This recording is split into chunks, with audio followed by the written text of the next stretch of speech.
બનાસકાંઠા જિલ્લાના દાંતીવાડા તાલુકામાં આવેલી દાંતીવાડા પ્રાથમિક શાળાના 13 જેટલા ઓરડાઓ જર્જરિત હાલતમાં છે। છેલ્લા 3 વર્ષથી વાલીઓ તેમજ શાળાના સંચાલક મંડળ દ્વારા આ મામલે રજૂઆતો કરાઈ છે, છતાં કોઈ જ પ્રકારની કામગીરી કરવામાં નથી આવી રહી।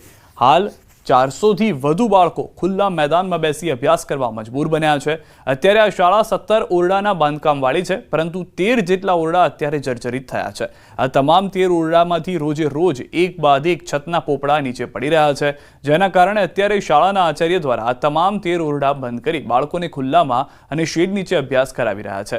વાલીઓની માંગ છે કે તાત્કાલિક ધોરણે સરકાર દ્વારા આ શાળાને નવી બનાવવામાં આવે, જેથી કોઈ મોટી દુર્ઘટના આ શાળામાં ન સર્જાય।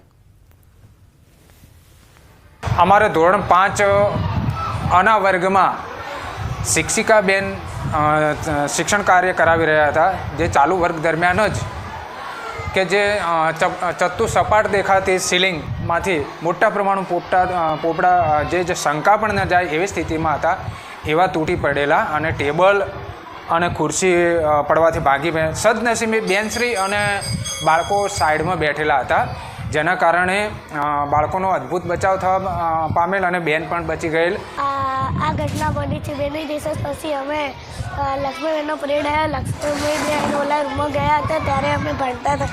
ભણ્યા પછી ઓલા રૂમમાં જોયું કે ઉપરથી પ્લાસ્ટર પડ્યું છે। અમે બેની રિસર્ચ પછી અમારે ગણિતનો પીરિયડ ચાલુ હતો, એટલે અમે અમારા ઉપરથી પ્લાસ્ટર પડ્યું, એટલે અમે ડરી ગયા અને અમારા ટેબલ ને ખુરશી બે ભગાઈ ગયા।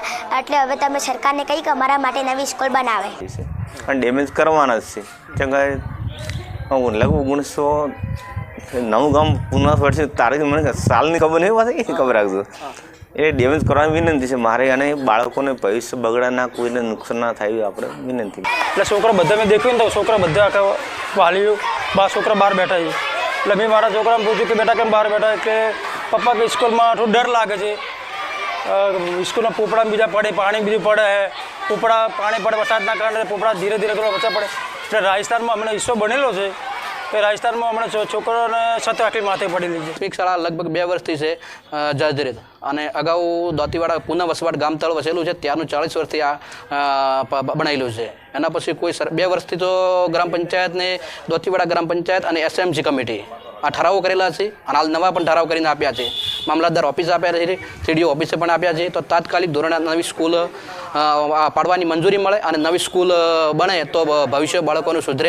ચોમાસા દરમિયાન પુલ જર્જરિત થતા લોકોને ભારે હાડમારી સહન કરવાનો વારો આવ્યો છે। બનાસકાંઠા થરાદના મેઘપુરાના લોકો ત્રાહિમામ છે, કારણ કે ગામમાં સુજલામ સુફલામ કેનાલ ઉપર નવીન બનાવેલો પુલ ક્ષતિગ્રસ્ત થયો છે। 6 મહિના અગાઉ જ બનાવેલો આ પુલ તૂટી જતા અનેક સવાલો ઊભા થયા છે। પુલ ક્ષતિગ્રસ્ત જતા રાહદારીઓ, પશુપાલકો અને સ્થાનિક લોકો પરેશાન બન્યા છે। કેનાલમાં હજુ સુધી પાણી નથી આવ્યું, પરંતુ તે પહેલા જ પુલ ક્ષતિગ્રસ્ત બન્યો છે અને મોટી જે માટી છે તે મોટા પ્રમાણમાં દેખાવા લાગી છે। પાણી પેલી પાળ તૂટી ગઈ, અમે પાણીની રાહ જોઈને બેઠા હતા, ત્યારે અમારે પુલિયો રાતના સમયે તૂટી ગયો। દિવસે થયો હોત તો જાનહાની થોત, અને આવા કંત્રાટી ભ્રષ્ટાચાર કંત્રાટીને બ્લેક લિસ્ટમાં મિલો 60 લાખને ખર્ચે બન્યું છે, 60 લાખ ત્યાં વાપર્યા નથી। 6 મહિના પહેલાં બનાવેલું હતું, પાણી આવ્યું નહીં, પાણી આવ્યા પહેલાં તૂટી ગયું છે, અને 7 વર્ષથી અમારા અંદર ખણેલી છે, 7 વર્ષમાં હજી છોટ પાણી ઠકણ આવ્યું નથી। અને એક મેન રસ્તો અમારા નહેરમાંથી કરેલો છે, ઠેઠાના રોડ સુધી આ રસ્તો નથી મારો। બનાસકાંઠાના થરાદ તાલુકાના મેઘપુરા ગામની અંદર અને અહીંયા સુજલામ સુફલામ કેનાલ આવેલી છે। આપ દ્રશ્યમાં જોઈ શકો છો કે આ બ્રિજનું કામ, જે પુલિયાનું કામ જે છે તે 12 મહિના પહેલાં ચાલુ થયું હતું, 6 મહિના પહેલાં કામ પત્યું, અને અત્યારે આપ દ્રશ્યમાં જે પ્રમાણે જોઈ શકો છો કે જે પત્તાની જેમ આ પુલિયું જે છે તે ઢળી ગયું છે। અહીંયા નીચે નાળા નાખેલા હતા, વરસાદી પાણી આવ્યું અને વરસાદી પાણીના સાથે જ આ જે પુલિયું છે તે ધોવાઈ ગયું। લાખોના ખર્ચે આ પુલિયું બન્યું હતું। અહીંથી અનેક જે ખેતરોમાં જતો આ રસ્તાઓ છે, અને લોકો અત્યારે પરેશાન થઈ રહ્યા છે। બીજા સીધા આપને જે દ્રશ્યો આપને બતાવી રહ્યો છું કે આ પુલિયાના નીચે જે રેતી છે ત્યાં જોઈ શકો છો કે ત્યાં માત્ર થોડી કપચી નાખેલી છે, અને આ જે પુલિયું બનાવેલું હતું, આમ અધિકારીઓની બેદરકારી, કોન્ટ્રાક્ટરની બેદરકારીના લીધે આ જે પુલિયું છે આ પુલિયો તૂટી જવાના લીધે અનેક લોકો પરેશાન પણ થઈ રહ્યા છે, અને આમાં ક્યાંક ને ક્યાંક ભ્રષ્ટાચારની ગંધ પણ આવી રહી છે।